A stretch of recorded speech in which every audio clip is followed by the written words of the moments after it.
Kita berjumpa lagi Bapak Ibu di ibadah GSKI Fluid. Sebelum ibadah ini kita mulai, bagi Bapak Ibu yang baru mengunjungi channel kami sangat bersuka cita apabila Bapak Ibu dapat mensubscribe channel ini dan mengaktifkan lonceng notifikasinya supaya Bapak Ibu dapat mendapatkan konten-konten terbaru dari kami. Kami yakin bahwa konten-konten di channel ini akan memberkati Bapak Ibu sekalian. Mari kita awali ibadah ini dengan doa. Bapa di dalam surga, kami bersuka cita dan bersyukur kepadamu karena Engkau masih memberikan kami kesempatan untuk beribadah kepadamu. Sekalipun kami ada di tempat yang berbeda, namun kami dapat berkumpul bersama untuk beribadah. Itu adalah suatu anugerah yang luar biasa bagi kami, Tuhan. Sertailah ibadah ini dari awal hingga akhirnya. Biarlah semuanya boleh memuliakan nama-Mu. Urapi semua pelayan ibadah. Biarlah mereka boleh melayani dengan setulus hati untuk kemuliaan nama-Mu saja. Dan sertai juga pemberitaan firman yang akan disampaikan nanti, supaya itu semua boleh memberkati semua yang mengikuti ibadah ini. Terima kasih ya Bapa, kami mau mengawali ibadah ini dengan mengucap syukur kepadamu di dalam nama Tuhan kami, Yesus Kristus. Amin. Selamat beribadah Bapak Ibu Saudara-saudari yang dikasihi Tuhan.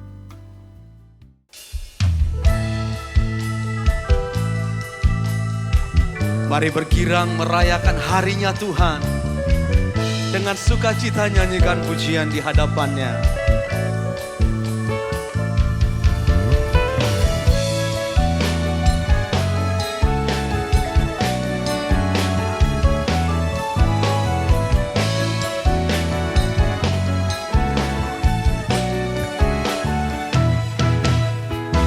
Hati kita girang mendengar seruan. Mari kita datang ke rumah Tuhan dengan nyanyian syukur, dengan sorak-sorai glori. Hari Tuhan kita rayakan. Hati kita girang mendengar seruan. Mari kita datang ke rumah Tuhan dengan nyanyian syukur, dengan sorak-sorai glori. Hari Tuhan kita rayakan. Lebih baik satu hari di rumah Tuhan daripada 1000 hari di tempat lain. Lebih baik berdiri di ambang rumahmu daripada di kemah orang fasik.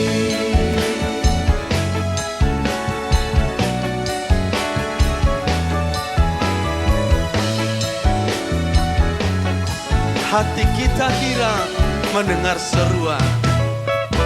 Hati kita girang mendengar seruan. Mari datang ke rumah Tuhan. Bawa nyanyian syukurmu, dengan nyanyian syukur, dengan sorak-sorai glori. Hari Tuhan kita rayakan. Lebih baik satu hari di rumah Tuhan daripada 1000 hari di tempat lain. Lebih baik berdiri di ambang rumahmu daripada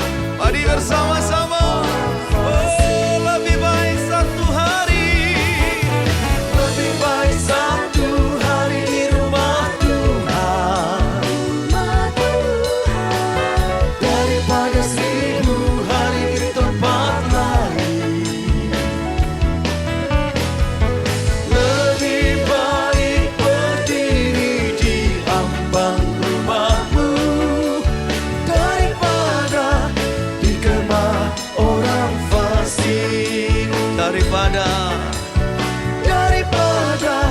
dikemah orang fasik, daripada dikemah orang fasik. Tepuk tangan bagi Tuhan kita. Silakan duduk kembali Bapak Ibu. Mari Bapak Ibu, kita menyiapkan bejana hidup kita di hadapan Tuhan untuk mendengarkan suara kebenarannya. Kita naikkan pujian, tiada yang lebih kami rindukan selain berkenan di hadapan Bapa, seperti Putra Tunggal-Mu Tuhan.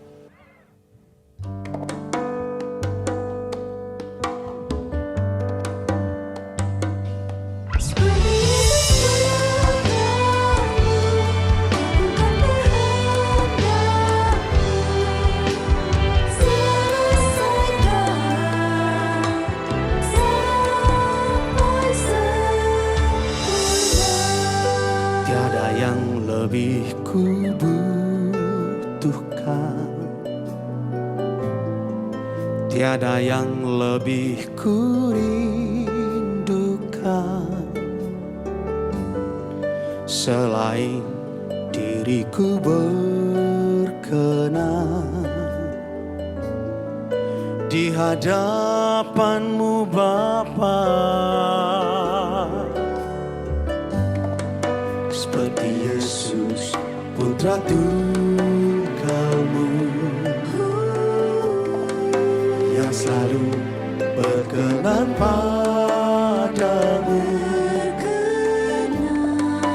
melakukan kehendak Bapa,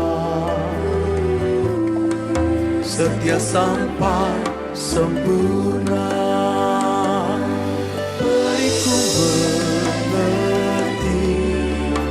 kehendak-Mu Bapa, ku lakukan segenap jiwa.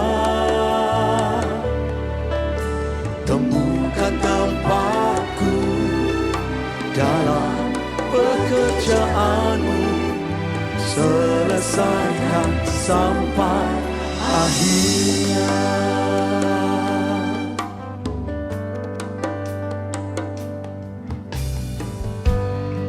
Seperti Yesus, Putra Tunggal-Mu, yang selalu berkenan padamu, melakukan kehendak Bapa, setia sampai sempurna. Beriku kehendak-Mu Bapa, ku lakukan segenap jiwa. Temukan tempatku dalam pekerjaan-Mu, selesaikan sampai akhirnya.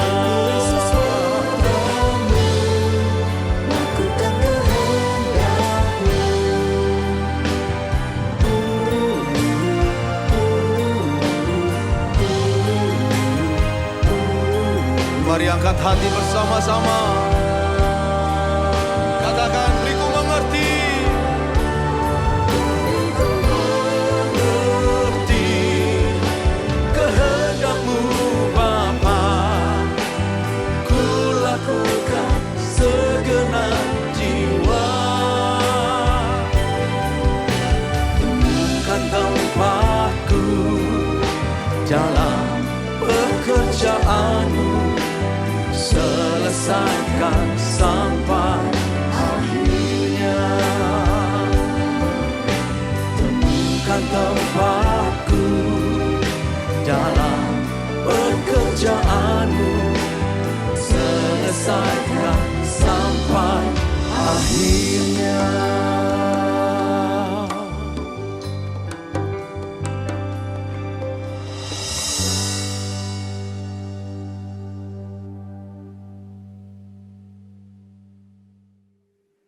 Shalom, selamat pagi Bapak Ibu dikasih Tuhan, Jemaat GSKI Pluit. Saya berdoa supaya kiranya kita semua dilindungi Tuhan dan tetap menjaga protokol kesehatan, karena kita tahu bahwa sejak bulan Maret 2020 dan sampai saat ini nyawa manusia seperti tidak ada harganya. Ya. Kalau mendengar orang meninggal sudah bukan hal yang mengagetkan, tapi menjadi hal yang biasa. Bahkan orang-orang yang kita kenal, kalau kita meninggal, ya, kalau mereka meninggal kita hanya lihat di medsos, lalu kita berkata RIP. Ya, paling hanya itu saja yang bisa kita lakukan. Dan Bapak Ibu sudah yang kasih dalam Tuhan, biasanya kita tidak ingat atau kita lupa bahwa orang-orang yang telah rest in peace kita ucapkan, itu bisa juga menimpa kita. Dan ini berarti bahwa kematian ada selalu di depan mata kita. Nah, pada saat ini 10 Januari 2021, Bapak Ibu yang kasih dalam Tuhan, kita akan mendengar atau kita belajar bersama-sama, kita merenungkan kebenaran firman Tuhan. Saya berdoa juga supaya ketika kita melihat fenomena yang terjadi selama ini, tidak membuat kita menjadi pesimis, ya, Jemaat GSKI Pluit, tidak membuat kita menjadi tidak semangat lagi dengan mengiring Tuhan, tapi kita harus tetap mempunyai gairah atau spirit yang kuat, ya, supaya kita tidak lemah dan putus asa ketika melihat apa yang terjadi di depan mata kita. Dan ini bukan hanya terjadi di Indonesia, tetapi ini terjadi di seluruh dunia. Tentu segala sesuatu bagi kita orang percaya tidak ada yang kebetulan. Nah, Alkitab berkata bahwa Allah turut bekerja dalam segala sesuatu, mendatangkan kebaikan bagi, ini penting, bagi orang yang mengasihi Dia. Nah, tapi sebelumnya kita membaca firman Tuhan, saya ajak Bapak Ibu kita berdoa terlebih dahulu. Mari kita bersatu dalam doa. Kami masih diberi kesempatan hidup, dan pada hari ini kami akan mendengar kebenaran firman Tuhan melalui pembacaan Alkitab dan melalui media seperti ini. Kami tahu walaupun kami ada di rumah masing-masing atau dimanapun kami berada, kami tahu dan kami menyadari bahwa Allah hadir bersama-sama dengan orang percaya. Terima kasih Bapa di surga, kami akan mendengar, kami akan merenungkan kebenaran firman Tuhan di kesempatan hari ini. Terima kasih. Di dalam nama Tuhan Yesus kami berdoa. Amin. Bapak Ibu yang dikasihi dalam Tuhan, saya mengajak Bapak Ibu sekalian, kita membuka Alkitab kita di dalam Injil Lukas 16. Injil Lukas 16, sudah-sudah yang kasih dalam Tuhan, ayat yang ke-19 mulai. Mungkin tidak semuanya kita bacakan karena panjang sekali perikop ini, tetapi nanti saya akan menguraikan dengan singkat saja. Nah, kita akan baca ayat 19 sampai ayat yang ke-25 saja. Nanti kita akan sambung lagi. Ayat 19, ada seorang kaya yang selalu berpakaian jubah ungu dan kain halus, dan setiap hari ia bersukaria dalam kemewahan.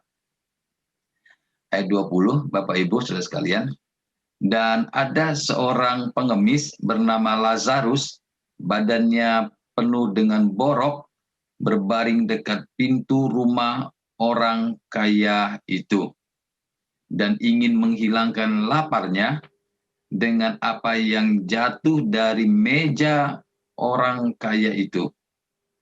Malahan anjing-anjing datang dan menjilat boroknya. Kemudian matilah orang miskin itu, lalu dibawa oleh malaikat-malaikat ke pangkuan Abraham. Orang kaya itu juga mati, lalu dikubur. Dan sementara ia menderita sengsara di alam maut, ia memandang ke atas, dan dari jauh dilihatnya Abraham dan Lazarus duduk di pangkuannya. Lalu ia berseru, katanya, "Bapa Abraham, kasihanilah aku, suruhlah Lazarus supaya ia mencelupkan ujung jarinya ke dalam air dan menyejukkan lidahku, sebab aku sangat kesakitan dalam nyala api ini." Tetapi Abraham berkata, "Anak, ingatlah bahwa engkau telah menerima segala yang baik sewaktu hidupmu, sedangkan Lazarus segala yang buruk. Sekarang ia mendapat hiburan, dan engkau sangat menderita." Saudaraku yang kasih dalam Tuhan, sekali lagi pada hari ini tanggal 10 Januari, minggu kedua kita beribadah melalui YouTube. Biarlah keadaan ini tidak membuat kita menjadi takut, ya, atau membuat kita menjadi lemah dengan iman kita. Tapi kita harus, yang benar adalah kita harus mempersiapkan kehidupan kita. Ya, kehidupan. Kenapa? Karena supaya jangan sampai kita mengalami penyesalan hidup. Mungkin Bapak Ibu dalam hidup kita ini kita pernah atau bahkan sering menyesal. Banyak orang dalam hidup ini pasti mengalami penyesalan. Dan penyesalan itu bisa berbagai faktor. Banyak hal yang membuat kita bisa menyesali hidup ini. Tetapi ada satu yang sangat mengerikan, menakutkan. Ya, ada satu penyesalan yang sangat menyakitkan atau mengerikan, yaitu yang kita baca pada saat ini, yang dialami oleh orang kaya yang di dalam Injil Lukas 16, yang dikisahkan dalam Injil Lukas 16 yang barusan kita baca. Ini penyesalan yang penyesalan yang tidak ada solusinya, penyesalan yang tidak bisa ditanggulangi lagi. Nah, Bapak Ibu Saudaraku, sebenarnya kekristenan kita ini hendak menggiring saudara dan kita semua, agar terhindar dari penyesalan yang mengerikan ini. Kenapa? Karena memang tidak bisa ditanggulangi, tidak bisa diulangi, tidak bisa diperbaiki lagi. Maka itu, Bapak Ibu Saudaraku, sekali lagi kekristenan sebenarnya untuk menghindarkan kita dari keadaan tersebut. Dari pembacaan ini, saudara, ya, kita akan melihat paling tidak ada beberapa hal penting yang akan kita renungkan bersama-sama. Yang pertama, Bapak Ibu, jemaat GSKI Pluit, yang pertama adalah kita memahami adanya realita, ya, adanya realita kematian. Dan ini bukan saja karena pandemi COVID ini saya bicara tentang adanya realita kematian.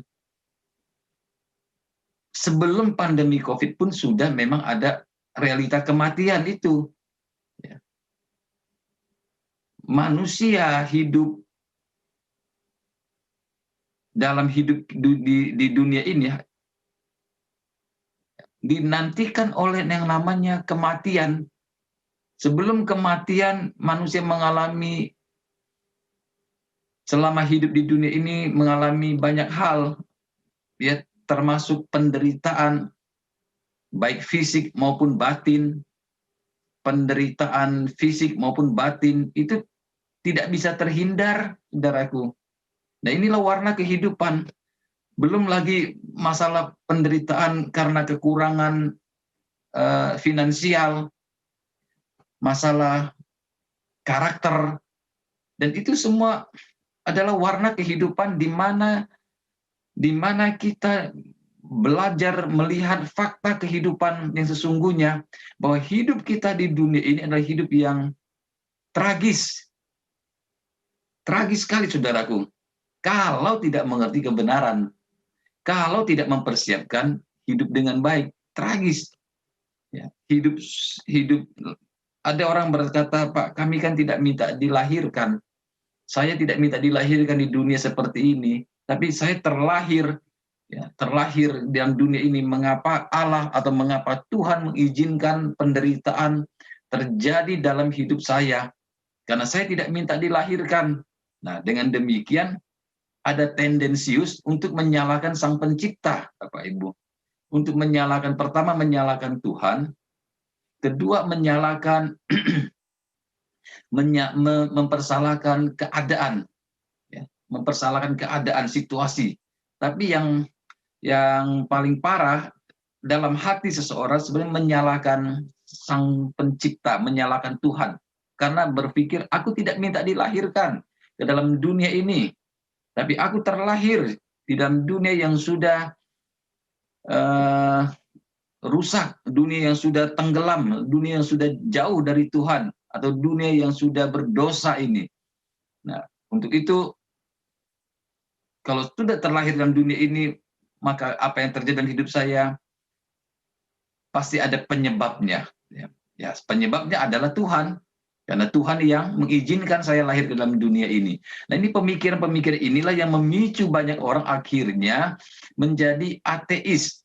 Ya, tidak mau, tidak mengerti, tidak mau belajar, tidak memahami adanya Tuhan. Kalau Tuhan ada, mengapa dunia ini kacau? Gitu ya. Mungkin Bapak Ibu juga pernah berpikir begitu barangkali ya. Kalau Tuhan ada, mengapa dunia ini begini? Di mana Tuhan? Di mana Allah yang Maha Kuasa itu?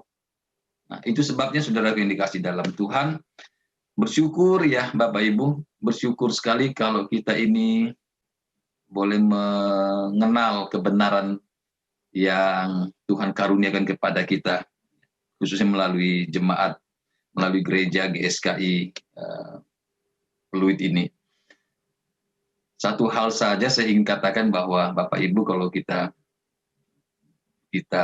serius dengan Tuhan, kita sungguh-sungguh belajar, kita mau setia, saya mau pastikan kita tidak akan pernah menyesal dalam hidup di kemudian hari. Ya. Jadi yang pertama, adanya realita kematian. Jangankan pandemi COVID, saudaraku, yang terjadi di akhir-akhir ini, setahun ini, 10 bulan.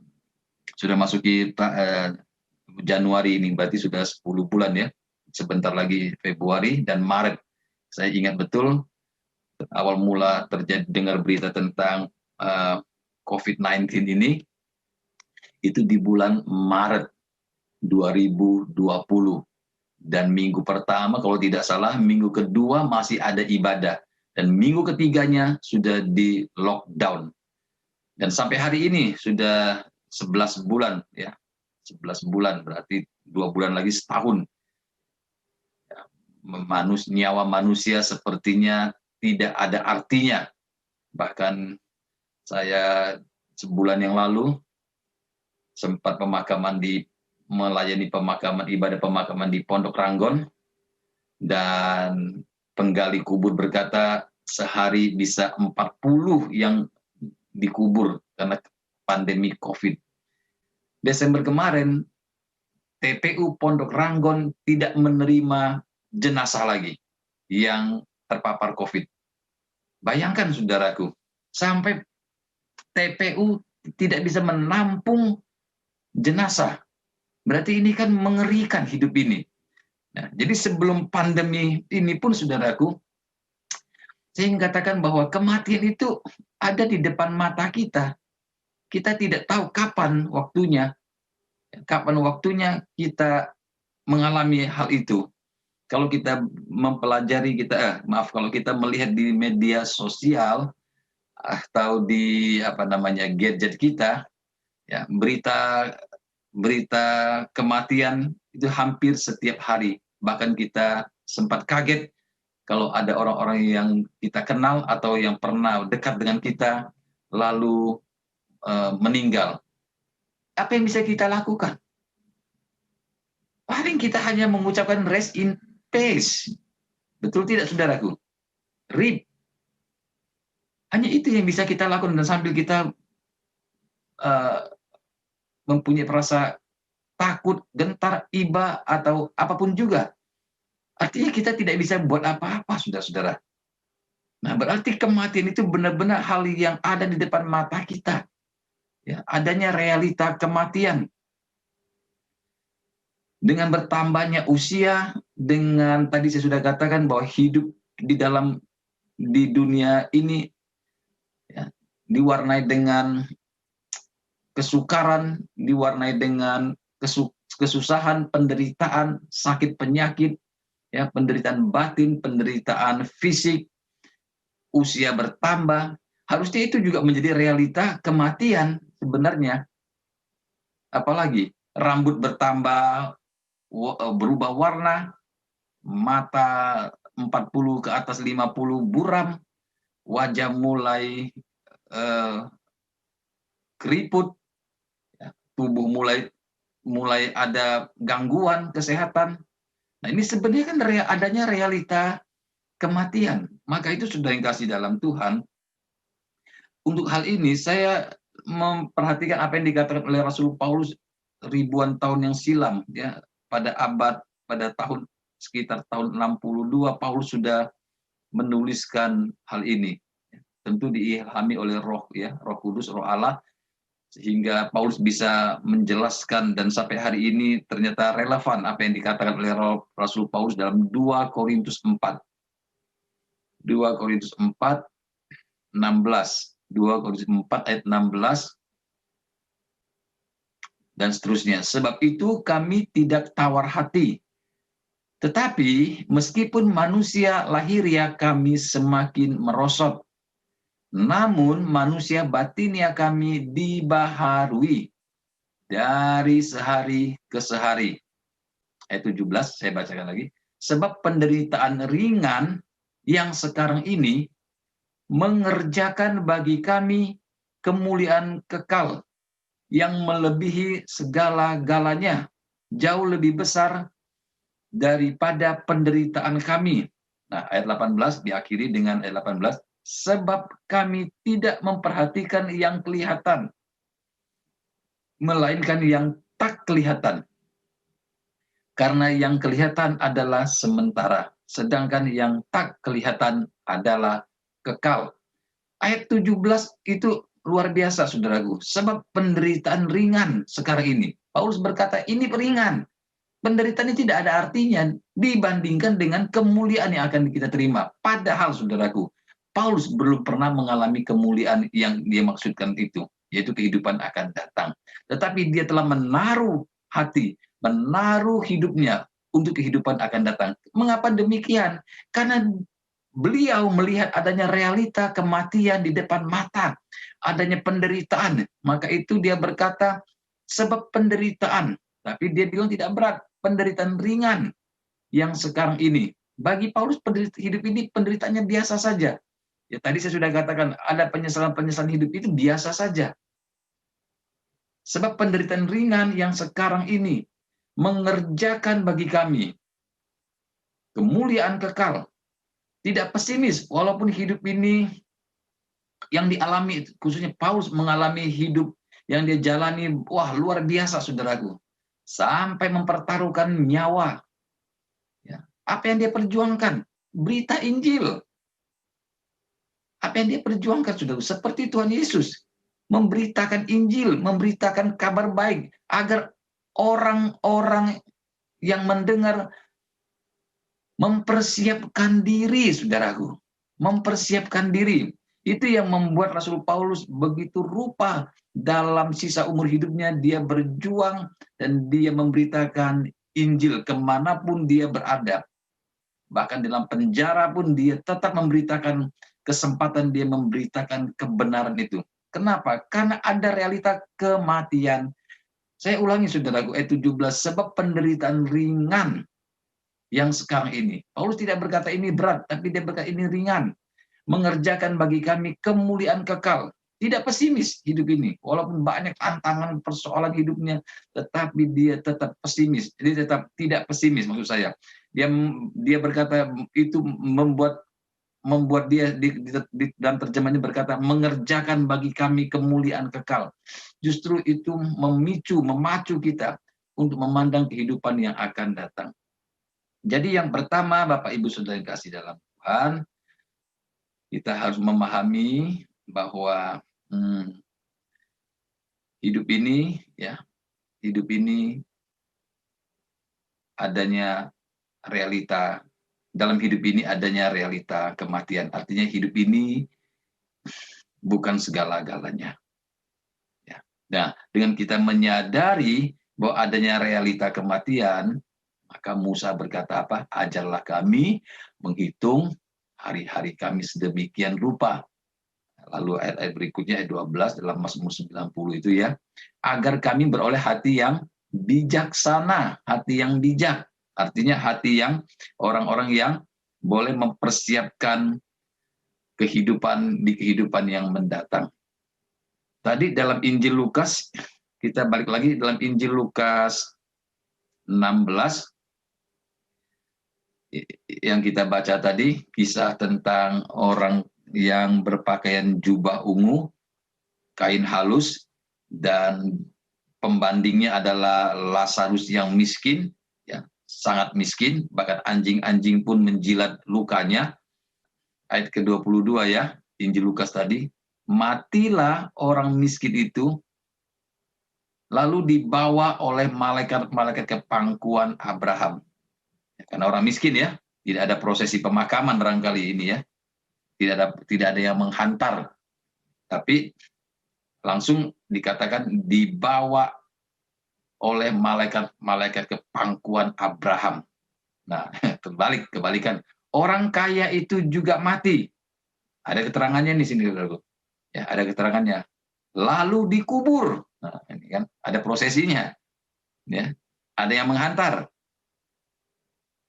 Seperti Bapak Gembala senior kita, bukan siapa yang menghantar ya, saudara-saudara, tapi siapa yang menjemput. Ya, kalau orang miskin ini dijemput malaikat Tuhan, dibawa ke pangkuan Abraham. Ini bahasa apa namanya? Bahasa kiasan ya, hendak menunjukkan bahwa ada kehidupan yang akan datang. Sedangkan orang kaya ini ya sudah mati, dikubur. Nah, dan sementara ia menderita sengsara di alam maut. Berarti saudara yang kasih dalam Tuhan, kisah yang disampaikan oleh entah ini perumpamaan, entah ini realita, kita tidak jelas, tapi ini yang disampaikan oleh dari Tuhan Yesus sendiri. Nah, pertimbangkan saja ya, apakah ini kisah isapan jempol belaka atau ini realita. Sebab yang menyampaikan Injil Lukas 16 ini dalam perikop ini adalah yang diajarkan oleh Tuhan Yesus kepada banyak orang. Jadi pertimbangkan saudaraku ya. Ya, pertimbangkan baik-baik. Apakah kalau banyak teolog berkata ini hanya cerita saja atau perumpamaan, nah, tapi mari saya mengajak saudara sekalian merenungkan kembali. Ya, siapapun juga yang memberikan pendapatnya, baiklah, itu hak mereka. Tetapi yang harus kita garis bawahi adalah ini yang diajarkan oleh Tuhan Yesus sendiri. Kalau Tuhan Yesus sendiri yang mengatakannya, tentu ini adalah hal yang harus kita pertimbangkan dengan baik, Bapak Ibu ya. Yang kedua, adanya realita kehidupan akan datang. Nah, ini berkaitan juga. Kalau ada kematian, berarti adanya realita, ini yang kedua ya, poin kedua, adanya realita kehidupan, saudara-saudara yang kasih dalam Tuhan. Ya, ada kematian, artinya Manusia tidak berakhir di muka bumi ini. Fisiknya iya, ya. Fisiknya, kemewahannya, penderitaannya akan berakhir di dunia ini, ya, berakhir semuanya. Apalagi kita kalau mempunyai segala sesuatu yang kita banggakan dan kita tidak menaruh hati kehidupan yang akan datang, ini yang paling tragis. Yang kedua adalah, saudaraku, adanya realita kehidupan yang akan datang. Kenapa?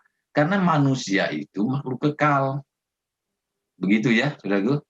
Saudara dan saya ini tidak bisa ditiadakan. Jadi yang pertama, ingat adanya realita kematian, yaitu kematian fisik ini, kematian penderitaan fisik ini, lalu penderitaan jiwa, ya, kematian, ya, di dunia ini. Setelah manusia mengalami kematian, tidak sampai di situ sudah kehidupannya. Ada to be continue, ya, bersambung di kehidupan akan datang. Nah, jadi yang kedua, adanya realita kehidupan yang akan datang. Itu yang dikisahkan juga dalam Injil Lukas ini. Ada dialog antara orang yang berjubah ungu, kain halus ini dengan Bapak Abraham. Ada dialog, berarti ada realita kehidupan. Dan dia menceritakan kisahnya. Aku sangat menderita di sini. Nah, berarti ada kehidupan yang menderita, ada kehidupan yang nyaman. Seperti yang terjadi di muka bumi ini, saudaraku. Nah, cuman hanya saja Lazarus yang menderita itu terbalik sekarang. Ya, terbalik. Lazarus yang tadinya menderita di muka bumi, sekarang dia bersama Bapak Abraham. Dan bahkan orang kaya ini meminta Lazarus untuk menolong dia. Tapi kalau kita perhatikan, selagi hidup di bumi, ya, sebelum mengalami kematian, Lazarus ada di depan orang itu, di depan rumahnya atau di mana, ya, bahkan cerita tadi, orang miskin ini menunggu remah-remah yang jatuh dari meja orang kaya ini. Bahkan anjing datang menjilat boroknya, berarti sama dengan hewan. Tidak ditolong, tidak ditanggapi, bahkan dibiarkan. Nah, sekarang terbalik, ini berbanding terbalik. Orang miskin ini, Lazarus ini, bersama Bapak Abraham, dan orang kaya ini menderita. Berarti ada realita kehidupan sama seperti di dunia ini. Tetapi tentu kehidupan akan datang kita nggak bisa tahu, ya. Yang pasti jauh lebih, yang tadi Paulus katakan, kemuliaan yang tidak terkatakan. Ya. Kehidupan yang sesungguhnya. Kehidupan yang akan datang. Kalau ada orang berkata, Pak Pendeta, kalau soal kehidupan akan datang, ya itu urusan nanti. Gitu ya, saudaraku. Pernah dengar itu? Atau jangan-jangan kita pernah terbesit di dalam pikiran kita, ya Pak, itu urusan nantilah Pak, yang penting sekarang, ya, sekarang ini, bagaimana kita meraih apa yang bisa kita raih. Kalau soal nanti, ya itu urusan nanti. Nggak bisa begitu, saudaraku, karena manusia kita ini, manusia yang Allah ciptakan adalah manusia yang sehakikat dengan Allah. Manusia yang sehakikat dengan Allah, manusia yang mempunyai tanggung jawab. Dan saya adalah manusia yang bertanggung jawab. Apa kaitannya bertanggung jawab di sini? Ya, bertanggung jawab. Apa yang kamu tabur, kamu tuai. Kan gitu. Nah, itu tanggung jawab di situ manusia. Saya ingin bacakan ayat ini, saudaraku, berkaitan dengan adanya realita kehidupan akan datang. Galatia 6 ayat yang ke-7. Jangan sesat, Allah tidak membiarkan dirinya dipermainkan. Nah, ini orang-orang yang mengenal Tuhan tapi menganggap udah gampang gitu ya. Nah, lalu karena apa yang ditabur orang itu juga yang akan dituainya. 8. Sebab barang siapa menabur dalam dagingnya, ya, dalam daging, gairah hidup di dunia ini saja, ia akan menuai kebinasaan dari dagingnya. Tetapi barang siapa menabur dalam roh, artinya menabur itu bekerja ya, menabur itu bekerja, artinya memperjuangkan hidupnya dalam hidup dalam roh, ia akan menuai hidup yang kekal dari roh itu. Janganlah kita jemu-jemu berbuat baik, karena apabila sudah datang waktunya, kita akan menuai. Jika kita tidak menjadi lemah. Nah, jangan lemah saudaraku ya. Ya, dengan apapun yang terjadi, jangan kita tidak berbuat sesuatu, jangan kita tidak berbuat apa-apa ya dalam menyikapi fenomena akhir-akhir kehidupan ya apa namanya akhir zaman ini. Tetaplah kita bergairah karena ada realita kehidupan akan datang. Satu pemikiran yang sederhana bagi saya, berpalian dengan adanya realita kehidupan akan datang, saudaraku, harusnya cara berpikir begini, harusnya kita itu jangan sampai ada yang begini, sampai ada yang berkata, Pak, kalau tidak ada surga, bagaimana pertanggung jawab sebagai apa namanya Anda atau pendeta yang mengajarkan tentang adanya surga? Saya berpikir sederhana, saudaraku, dengan pertanyaan itu. Kenapa Anda berpikir jauh, ya, yang tidak mampu Anda pikirkan, yang tidak mampu Anda temukan jawabannya? Yang harusnya kita pikirkan adalah ada realita kematian. Soal surga, ya, soal kehidupan akan datang, ada atau tidak, itu bukan urusan kita itu bukan apa namanya urusan kita. Ya, itu bukan di luar ranah, di luar kemampuan manusia. Soal surga itu di luar kemampuan manusia. Soal kehidupan akan datang ada atau tidak itu di luar kemampuan manusia. Tetapi yang manusia bisa lakukan adalah saat ini kita mempersiapkan, karena dengan adanya realita kehidupan yang akan datang, maka kita harus mempersiapkannya sekarang. Maka itu kita ini adalah, saya katakan tadi, manusia yang diciptakan Allah, sehakikat dan Allah, manusia yang kekal, ya, manusia yang punya tanggung jawab. Kita tidak berakhir sampai di sini, saudaraku. Ada kehidupan akan datang.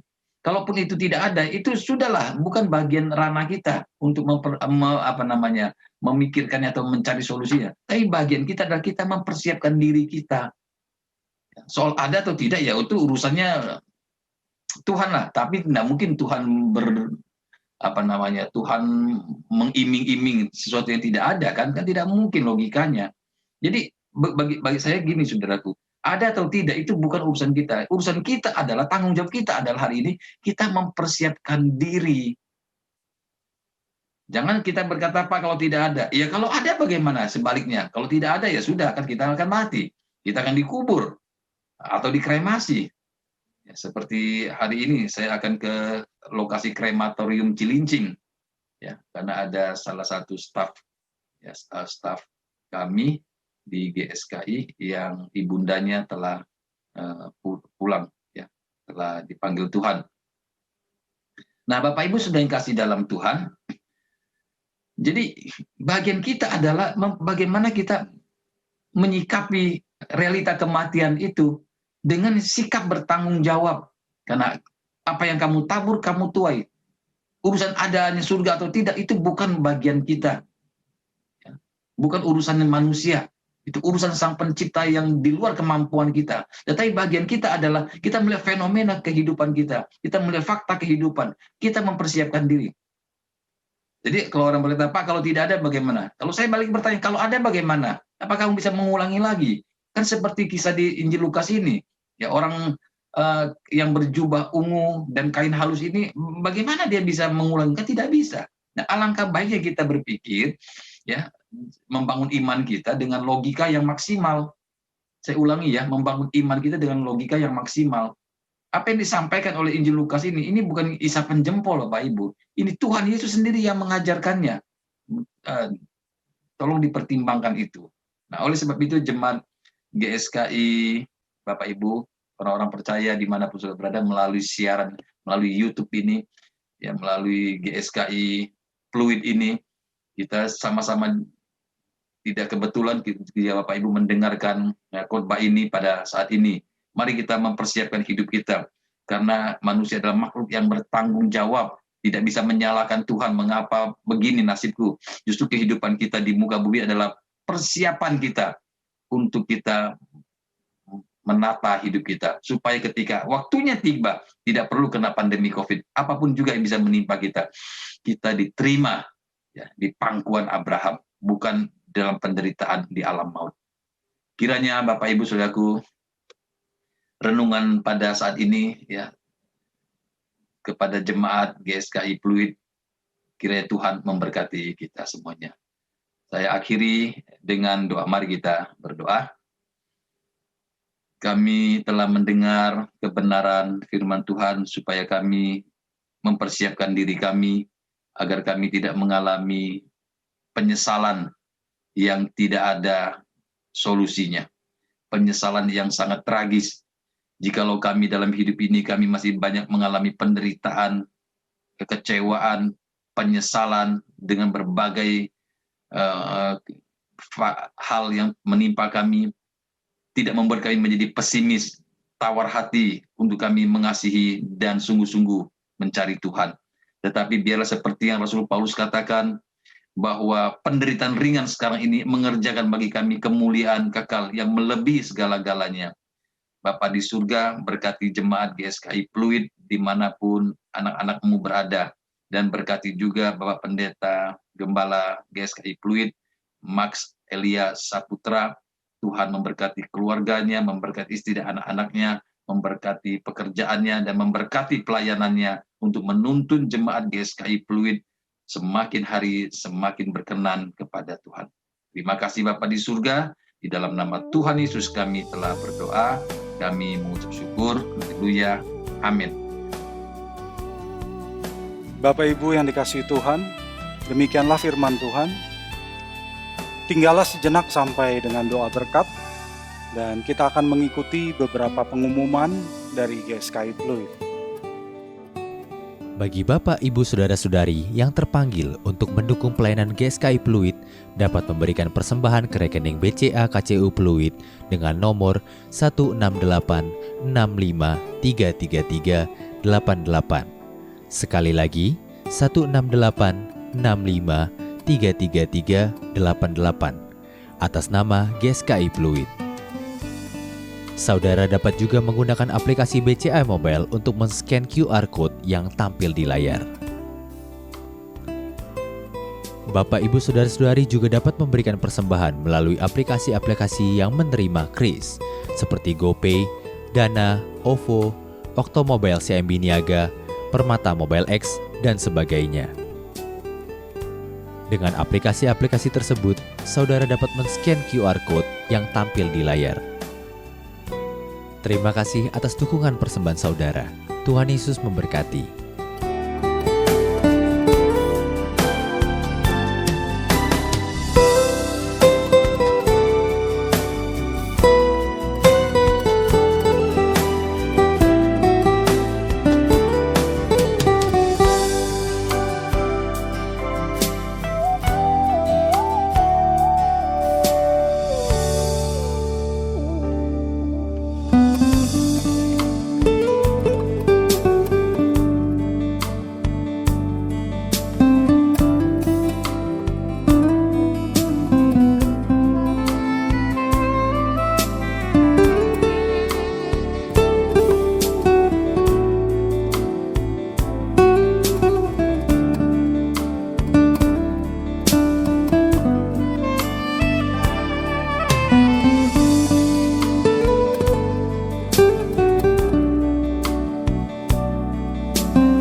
Bapak Ibu yang dikasihi Tuhan, telah tiba saatnya kita mengakhiri ibadah kita. Marilah sama-sama kita bangkit berdiri untuk berdoa dan menerima berkat dari Tuhan. Bapa di dalam surga, kami mengucap syukur kepadamu atas penyertaan-Mu dalam ibadah ini dari awal hingga akhirnya. Kami bersyukur atas firman-Mu ya Tuhan. Dimanapun kami berada, apapun yang kami lakukan, agar semuanya boleh makin berkenan di hadapan-Mu, sehingga kami pun dapat menjadi pribadi-pribadi yang menyenangkan hati-Mu. Terima kasih Bapa, kami bersyukur juga atas persembahan yang telah dibawa oleh anak-anak-Mu kepadamu. Berkatilah persembahan ini, agar persembahan ini menjadi berkat untuk pekerjaan Tuhan melalui gereja kami Tuhan. Dan biarlah Engkau berkati jemaat-Mu yang memberi maupun yang belum dapat memberi. Berkatilah mereka yang sedang dalam masalah atau berkekurangan Bapa. Cukupi kebutuhan mereka. Terima kasih ya Bapa, terima kasih. Sekarang Bapa, kami mau mengakhiri ibadah ini dengan menyambut berkat dari-Mu Tuhan. Biarlah Engkau ulurkan tangan-Mu dan berkatilah kami. Bapak, Ibu, Saudara-saudari yang dikasihi Tuhan, arahkan pandangan-Mu kepada Tuhan. Angkatlah kedua tangan-Mu dan terimalah berkat dari Tuhan. Biarlah cinta kasih dari Allah Bapa, rahmat dan berkat dari Putranya yang tunggal, Gembala Agung kita Tuhan Yesus Kristus, dalam persekutuan dengan Roh Kudus, terus beserta dengan saudara sekalian, mulai saat ini sampai selama-lamanya. Amin. Bapak Ibu, demikianlah ibadah kita. Jangan lupa ikuti ibadah Elevate pada pukul 1.30 nanti di channel Elevate Live by Faith. Bapak Ibu juga dapat mengikutinya di Shine Channel First Media. Kita akan berjumpa pada kesempatan mendatang. Sampai jumpa. Tuhan memberkati.